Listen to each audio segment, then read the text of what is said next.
الحمدللہ علی احسانہ کہ اللہ کے فضل اور توفیق سے ایک دفعہ پھر اللہ تعالی ہمیں رمضان المبارک کی برکتیں عطا فرما رہا ہے۔ اللہ تعالیٰ نے قرآن مجید میں ارشاد فرمایا ہے کہ یا ایہا الذین آمنوا کتب علیکم الصیام کما کتب علی الذین من قبلکم، اے ایمان والو تم پر روزے فرض کیے گئے ہیں جس طرح کہ تم سے پہلے لوگوں پر فرض کیے گئے تھے، لعلکم تتقون، تاکہ تم پرہیزگار ہو جاؤ۔ روزے کی برکت سے تمہیں تقوی نصیب ہو۔ صوم کا لغوی معنی رکنے کے ہوتے ہیں، یعنی صبح سے لے کر مغرب تک کھانے پینے سے، عمل زوجیت سے رک جانے کا نام روزہ ہے۔ کھانا پینا ویسے بھی اللہ کے حکم سے ہی چاہیے۔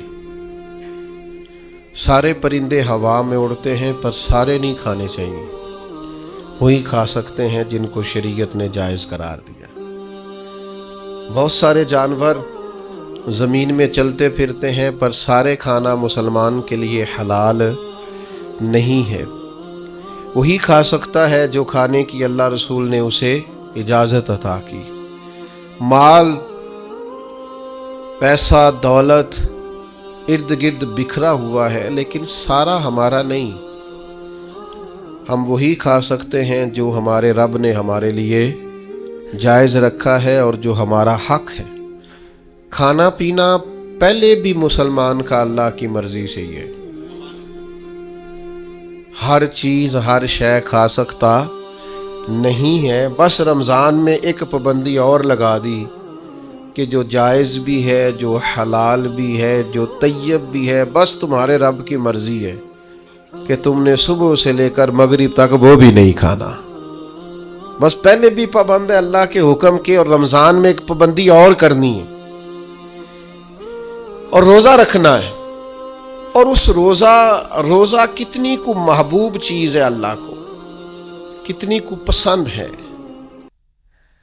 نسائی میں حدیث ہے، ایک صحابی نبی کریم علیہ السلام کے حضور حاضر ہوئے اور عرض کی، یا رسول اللہ صلی اللہ تعالی علیہ وسلم، مجھے کوئی ایسا عمل بتائیں جو مجھے نفع دے۔ مطلق اعمال میں سے جتنے بھی اعمال موجود ہیں اللہ کی رضا کے لیے کرنے والے، ان میں سے اس نے کسی عمل کا انہوں نے سوال کیا۔ عرض گزار ہوئے، یا رسول اللہ صلی اللہ تعالی علیہ وسلم، کوئی عمل بتائیں جو مجھے نفع دے۔ تو اللہ کے حبیب علیہ السلام نے فرمایا، روزہ رکھ، اس کی مثل دوسرا کوئی عمل نہیں ہے۔ روزہ اتنا بڑا عمل ہے، انسان کو نفع دینے والا، مسلمان کو فائدہ پہنچانے والا، کہ اس جیسا دوسرا کوئی عمل یہ حدیث میں حضور علیہ السلام نے بیان کی۔ اب روزہ اتنی بڑی سعادت ہے، اور کرنا کیا ہے؟ اللہ کے حکم سے کھانا پینا ہے۔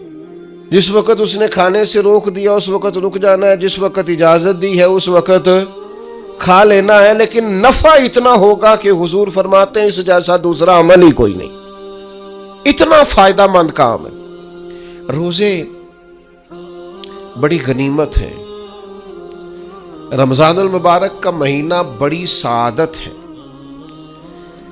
آپ اندازہ فرمائیے کہ نبی پاک علیہ السلام نے حضرت سلمان فارسی رضی اللہ تعالیٰ عنہ فرماتے ہیں، رمضان سے ایک دن پہلے خطبہ دیا تھا باقاعدہ، اور ہمیں حضور نے رمضان کی عظمتوں سے آگاہ کیا تھا۔ رمضان المبارک سعادت افروز گھڑیاں ہوتی ہیں، اس کا لمحہ لمحہ برکت ہوتا ہے، اس کی ایک ایک ساتھ خدا کا انعام لے کے آتی ہے۔ رمضان المبارک کی ایک ایک گھڑی بخشش، مغفرت، اللہ کی عطا، اللہ کا کرم، اللہ تبارک و تعالیٰ کی رحمتوں سے بھرپور ہوتی، ایسے جیسے چاروں جانب خدا کی رحمت کا می برس رہا ہوتا ہے۔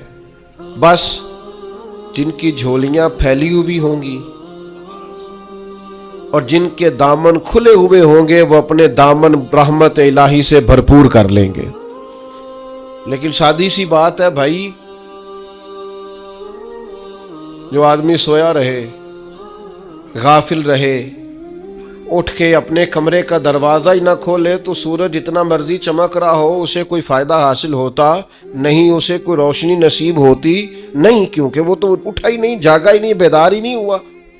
صبح کی آب و ہوا بڑی ٹھنڈی ہوتی ہے، بڑی صحت افزا ہوتی، لیکن اگر کوئی لوگ غافل ہی رہے اس میں اور صبح اٹھے ہی نہ، سیر کرے ہی نہ، فجر کو نکلے ہی نہ، اس کی غفلت اس پر طاری رہے، تو جتنا مرضی صبح کا سویرا ہو، جتنی مرضی راحتیں اور رحمتیں ہوں، اسے اس سے نفع حاصل ہوتا وہ تو اسی کو ہوگا جو اٹھے گا، آنکھ کھولے گا۔ تو اچھی طرح سمجھ لیجئے گا، رمضان المبارک کی سعادتیں اتنی بڑی ہیں، برکتیں اتنی زیادہ ہیں کہ حضور علیہ الصلوۃ والسلام نے فرمایا نفل کا ثواب فرض کے برابر، فرض کا ثواب 70 گنا بڑھا کے دیا جائے گا۔ لیکن اگر کوئی غافل کا غافل ہی رہا، اس بیچارے کا موبائل رمضان میں بھی بند نہیں ہوا، لا یعنی بے مقصد بے معنی چیزیں، لغویات اور عبث چیزوں میں اس نے رمضان بھی گزار دیا، تو سعادتیں تو برس رہی تھیں، سورج تو نور کا چمک رہا تھا، روشنی تو پھیل گئی، سعادت افروز گھڑیاں تو آ چکی تھیں، پر اس نے اپنی آنکھ کو ہی نہیں کھولا، غافل کا غافل رہا۔ تو اسے کچھ میسر آ سکتا، کچھ غفلت دور کرنی پڑے۔ اب دیکھیے ہمارے ہاں محفل ہوتی ہے، لوگ گلیاں سجانی شروع کرتے ہیں 1 یا 2 دن پہلے۔ کسی گھر میں شادی ہوتی ہے تو لوگ گھر کا آنگن، صحن، چھت اور سامنے والی دیوار سجانا شروع کرتے ہیں 2-3 دن پہلے، اس سے زیادہ نہیں۔ بڑی خاص بھی کو محفل ہو تو 1-8 دن پہلے لائٹنگ لوگ کرتے ہیں کہ پتہ چلے یہاں ذکر رسالت مآب صلی اللہ تعالی علیہ وسلم کیا جائے گا اور یہاں حضور کے تذکار کیے جائیں گے۔ 2-4 دن پہلے اگر کہیں لائٹنگ ہو جائے تو لوگ کہتے ہیں یار کوئی کمال ہی بات ہے کہ اتنے دن پہلے یہاں اتنی روشنیاں نظر آ رہی ہیں، کوئی انفرادی کام ہے، اس پر نظر جاتی ہے۔ آپ ذرا رمضان کی شان تو دیکھیں، حضور فرماتے ہیں سارا سال جنت سجائی جاتی ہے، کس لیے؟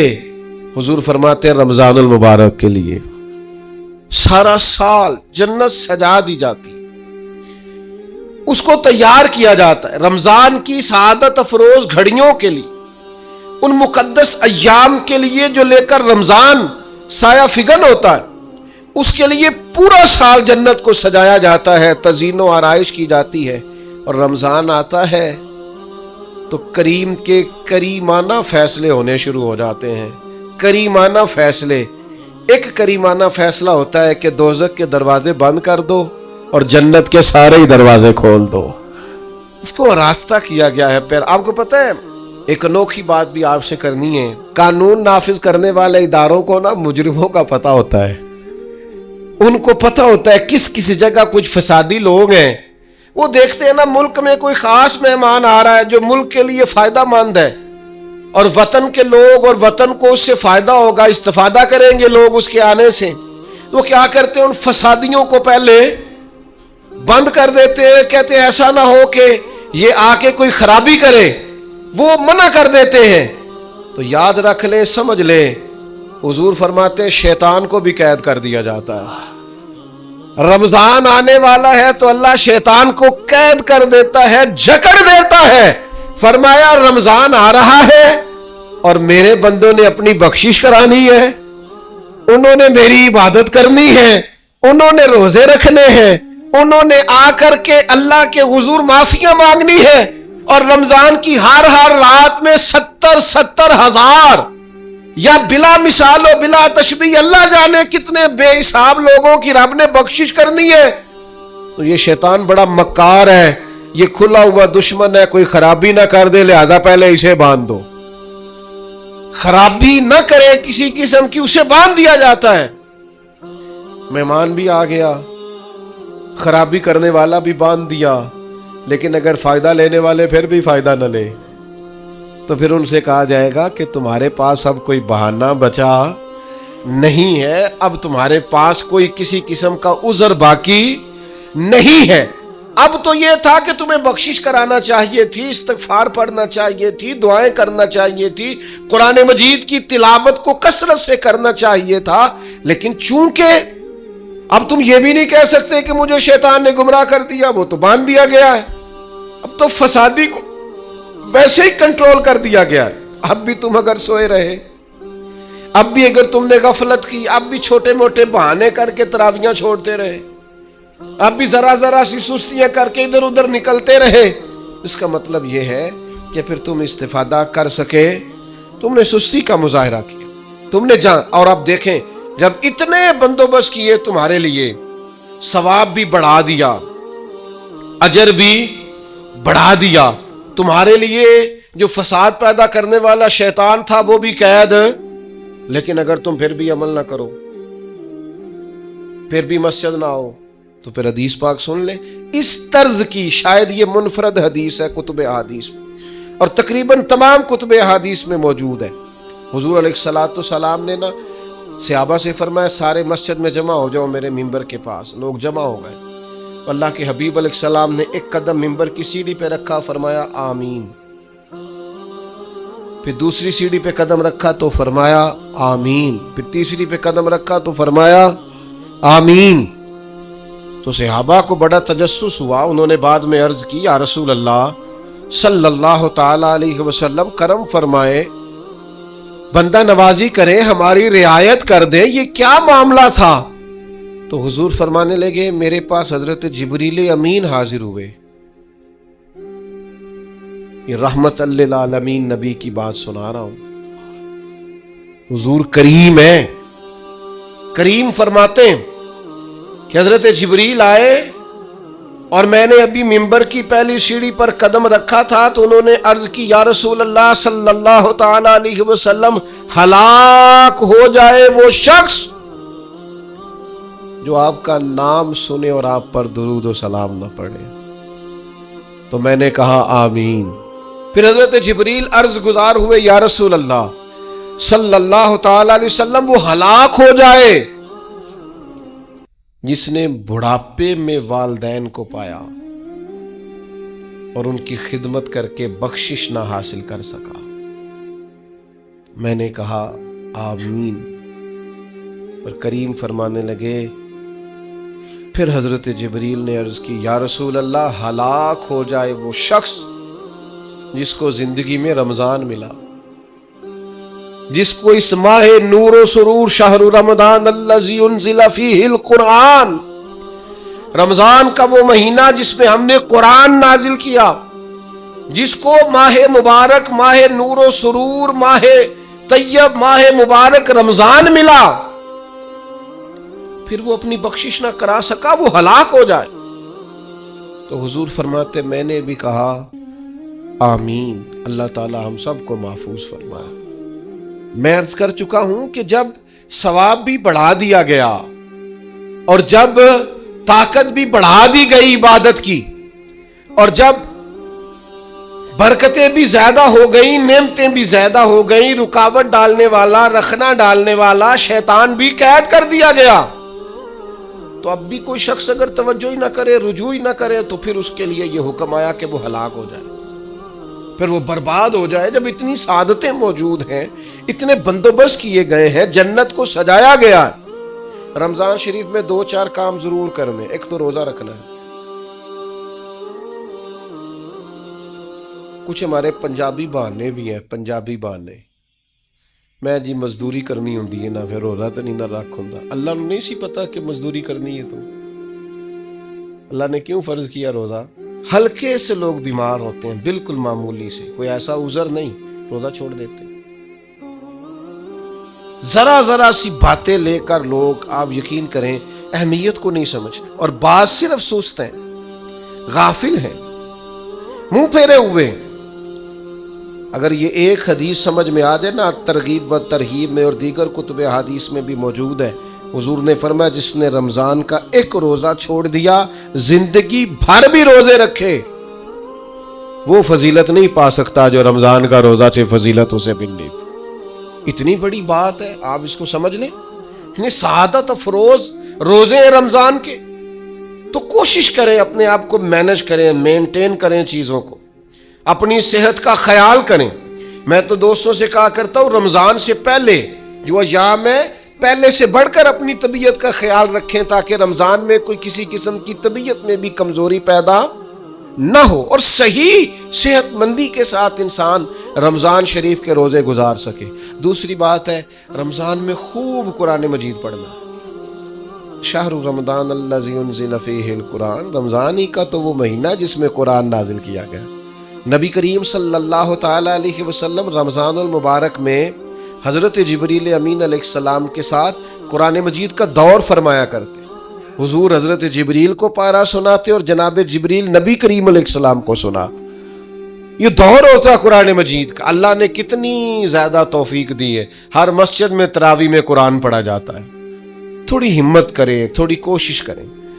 ہمارے بزرگ فرمایا کرتے تھے ایک پارا گھر میں پڑھا کرو قرآن مجید کا تاکہ تمہیں دیکھ کے بچے بھی پڑھیں، اور ایک پارا مسجد میں تلاوت کیا کرو، اور ایک رات کو تراویح میں 3 پارے روز قرآن مجید کے ہو جائیں گے تو انشاءاللہ تعالی رمضان ختم ہوگا تو 3 قرآن پاک بھی ختم ہو جائیں گے۔ یہ ارادہ کریں، یہ پروگرام بنائیں، خوب قرآن مجید سے دلچسپی پیدا کریں۔ تیسرا کام رمضان میں جو کرنے والا وہ ہے کثرت سے استغفار۔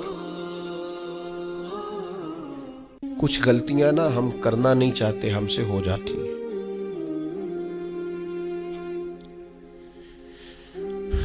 کچھ غلطیاں ایسی ہیں جو ہم بڑی بڑی کر چکے ہیں لیکن ہمیں یاد ہی نہیں، بھول گئے۔ کچھ خطائیں ہم سے ایسی سرزد ہوتی ہیں جو لاشعوری میں ہو جاتی، ہمیں سمجھ ہی نہیں ہوتی کہ یہ خطا ہے اور اتنی بڑی ہے۔ کسی شخص کو بعض اوقات کوئی ایسی بات کہہ دیتے ہیں کہ ہماری نظر میں وہ بات معمولی ہوتی ہے پر وہ بیچارہ ساری رات سو نہیں سکتا۔ رمضان کا مہینہ ہے اپنے رب سے معافی مانگنے کا مہینہ، اس سے توفیق مانگنے کا مہینہ، اس کے حضور حاضر ہونے کا مہینہ۔ میں آپ کی خدمت میں عرض کروں، حضرت عائشہ صدیقہ فرماتی ہیں نبی پاک نے فرمایا صلی اللہ تعالی علیہ وسلم، جس سے اللہ نے قیامت والے دن حساب پوچھ لیا نا اس کے لیے مشکل ہو جائے گا۔ حساب یسیرہ یہ ہے کہ وہ مہربانی فرمائے اور فیصلہ جب کرے تو کرے ہی درگزر والا، فرمائے جا تجھے معاف کی۔ رمضان کا خاص مہینہ ہے، سحری میں بھی دعا قبول ہوتی ہے، افطار میں بھی دعا قبول ہوتی ہے، صبح سے لے کے افطاری تک بندہ ہر وقت عبادت میں ہوتا ہے۔ تراویح کے بعد بھی دعائیں مانگے تو وقت قبولیت کا ہے۔ میرے بھائیوں، رمضان کی راتیں بھی قبولیت کی، آخری طاق راتوں کی شان قبولیت کی، لیلۃ القدر قبولیت کی۔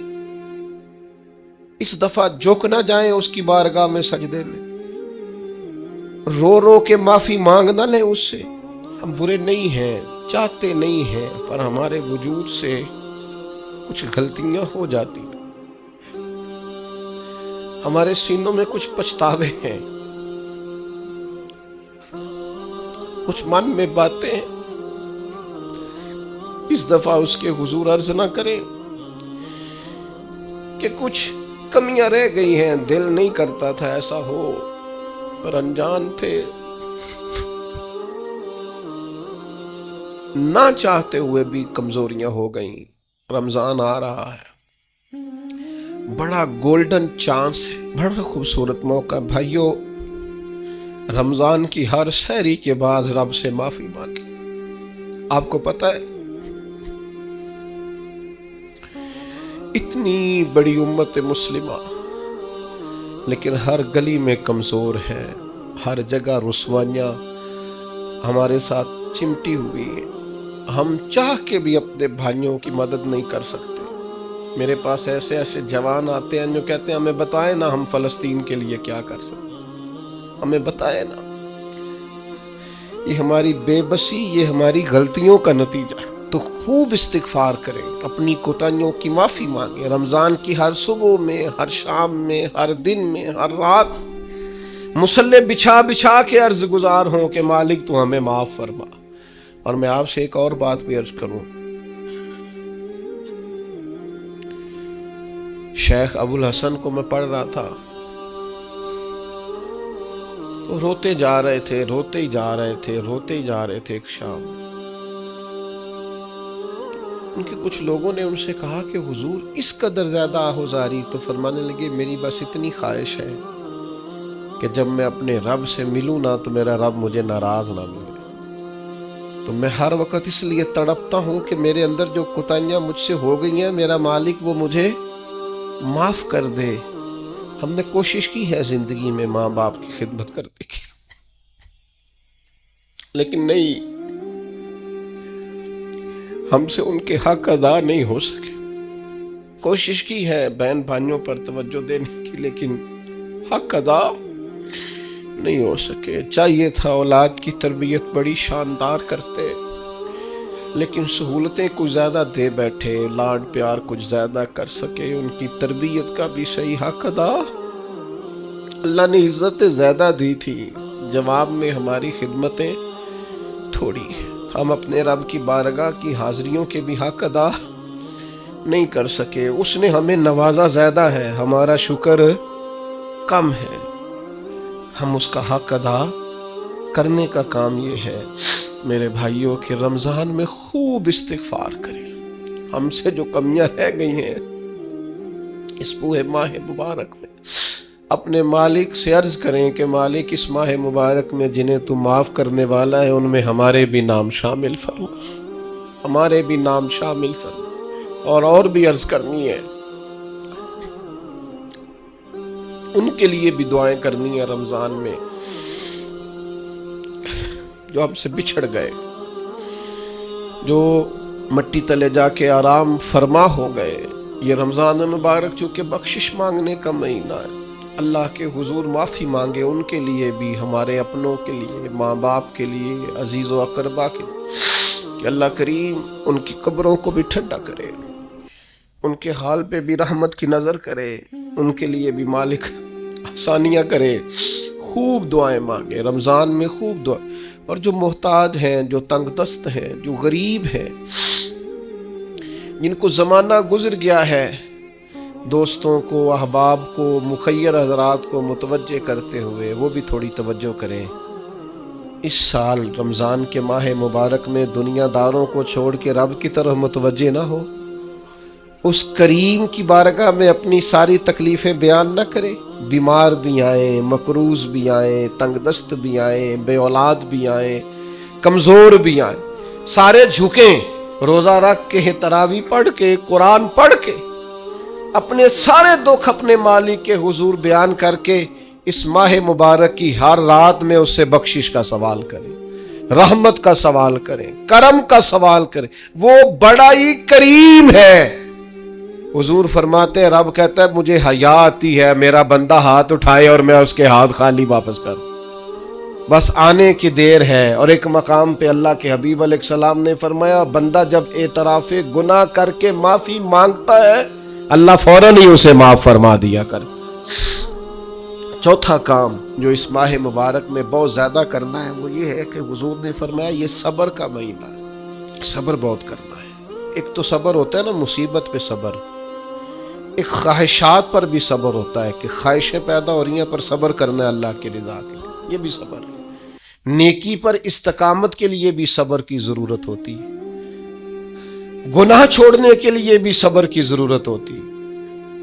آپ کے پاس مواقع موجود ہیں معاذ اللہ برائی کے، لیکن اگر آپ صبر کرتے ہیں اللہ کی رضا پہ راضی رہتے ہیں تو یہ بھی صبر ہے۔